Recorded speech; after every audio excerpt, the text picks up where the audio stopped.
അവര് പണിയെടുക്കുന്ന പ്രസാദാറിന്റെ രക്ഷപ്പെടുത്തല്ല, അവർക്ക് കാശ് കിട്ടാനാണ്. ഇന്ന് ലക്ഷക്കണക്കിന് ആളുകൾ എന്നോടൊപ്പം പ്രവർത്തിക്കുന്നു. ഞാൻ ആർക്കും ഒരു കാശും കൊടുക്കണ്ട, കറണ്ട് ബില്ലും ഇല്ല.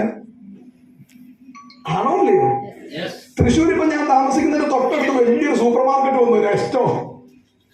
ഞാൻ മൊത്തത്തിലൊന്ന് നോക്കിയപ്പോ അവനവിടെ മിനിമം ഒരു 50 കോടി 100 കോടി മുടക്കിയിട്ടുണ്ട്.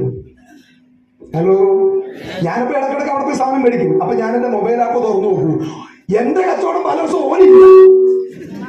എനിക്ക് ചില ദിവസം 1 കോടിക്ക് മേലെയൊക്കെ ഡെയിലി ബിസിനസ്. ഓന്റെ കടയിൽ 25 ലക്ഷത്തിന്റെ കച്ചവടം നടക്കുന്ന ഓനത്ര പാടുന്നു.